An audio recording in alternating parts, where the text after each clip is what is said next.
دا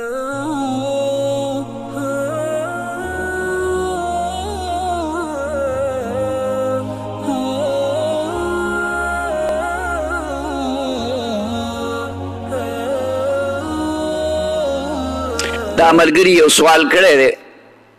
چې یو سړی دیوبندي دی یا بریلوي دی یا د بلې فرقې والا دی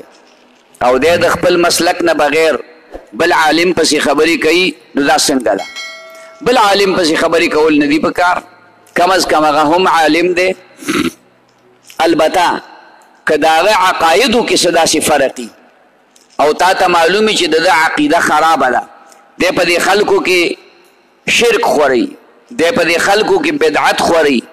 دی داسې اعمال او داسې کارونه کوي چې د هغې په وجه باندې خلک ګمراهۍ ته راځي نو بیا هغه پسې خبرې مه کوه بیا د هغه خبره عوامو ته وکړه چې خیال کوئ هلکه نن سبا دا فتنه راوتې دا فتنه راوتې ده د دې نه ځان وساتئ بس خود به خود د هغه د خبرو نه هم بچ شوې او د هغه د عقیدې اظهار دې مو کوي چې ګورې داسې خلک راوتې چې هغوی نبي علیه الصلاة والسلام پسې بل پیغمبر مني هغوی نبي علیه الصلاة والسلام شان کې ګستاخي کوي دا یو مثال ویم خبره پوه شوې یا نبی علیہ الصلاة والسلام ته کنځلې کوي وغیره وغیره نو د دې خبرې وضاحت وکړه دا که تا نوم وانه غسته هم ټیک ده دا که تا قادیانی یاد نه کړه هم چې کوم دی نو خبره پکې راغله قادیانی خو دی کافر خو کافر دی مسلمان نه دی خو که دا نور علما داسي چې هغه دیوبندیان دي که بریلیان دي که اهل حدیث دي هغوی کافران ورته موږ ویلی نه شو البته که د هغوی په عقایدو کې څه داسې کمی بیشی وو نو بیا نه د پکار لکه بعضې خلک د هغه خلکو ته چې څوک تقلید کوي لکه مونږ تقلید دې ته ویلی کېږي چې په دې څلورو مذهبونو کې په یو مذهب پسې ځې امام ابو حنیفه امام مالک امام شافعي امام احمد ابن حنبل نو چې څوک د دې خلافي نو هغه دې خلکو ته د مقلدینو ته مشرکان وایي نو دې باندې عوام پوهي که د سره د هغه خبره کوم د چا نوم اډو اخلم خبره باندې پوه شوې نو دا دې سوال جواب دا دی دویم سوال یې کړی د حیض په دوران کې د کوروالي څه کفاره ده یعنی یو خاوند د خپلې بیبي سره د کوروالي دغه په حالت کې د حیض د هغې جاري دی او دو سره کوروالی وکړو نو د ابو داود شریف حدیث دی چې که دا کوروالی ورسره د حیض په دې ابتدا ورځو کې کړی د یو زنانه عام طور شپږ یا اووه ورځې عادتي نو که په دې اولو ورځو کې کړی دی اوله دویمه درېیمه ورځ باندې نو 1 دینار صدقه به ورکوي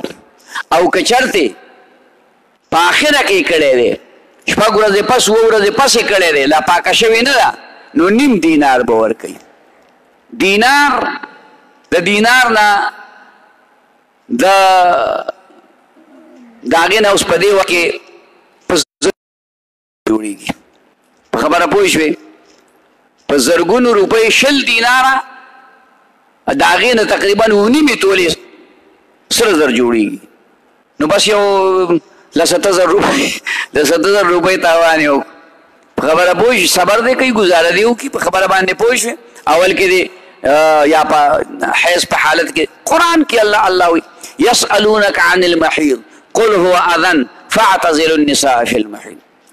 نبی د خلک تپوس کوي د حیض متعلق ورته دا یو تکلیف هم دی او داسې څیز هم دی چې انسان له تکره کم ورځي بل کسله نو فاعتزلوا النساء تاسو د خپلو بیبیانو نه د حیض په حالت کې جدا شئ یو کوروالی ورسره مه کوئ نور یو ځای ورسره ډوډۍ خوړی شي چې ورسره یو ځای څښلی شي سملاستی شي ورسره بوسو کنار ورسره کولی شي خو جماع به ورسره نه کوي ښه جي دا بل درېیم سوال یې کړی دی موږ دوبۍ کې داسې لیکلي یو کس دی هغه مخکې مونځ کوي یعنی جمع ورکوي خو ګیره یې نشته او نټ وغیره هم کوي نو ده بسې مونځ کوي یو داسې ده چې یو سړی مستقل داسې امام کې چې هغه خلاف شرعي ګیرې نه وي سړی انګریزی لباس شرعي نه وي نو دا مستقل سړی نه امام کوي او داسې یو مونځ نیم کې په یو ځای کې په یو کپنۍ کې لګیا دي خلک کار کوي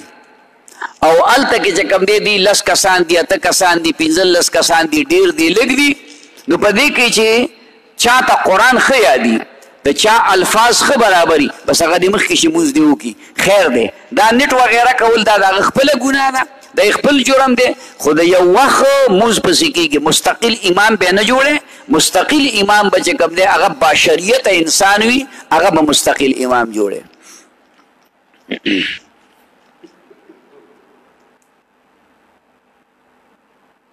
دا ملګری سوال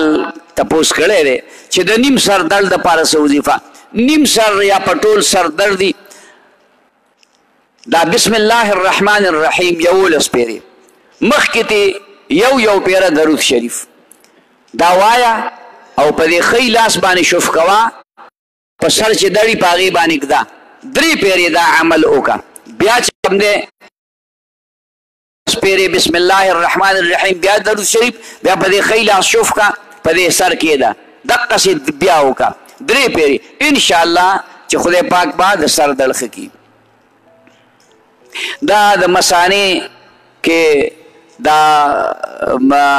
قطرے نکلنے کا وظیفہ بھی بتائے د مثانې نه کله ساس کې د انسان دپاره کېږي دا د مثانې کمزوري نو د هغې دپاره دا فصبر جمیل والله المستعان على ما تصفون هر مانځه پسې 21 پیرې انشاءالله خدای پاک دغه بیماری نه شفا نصیب کړي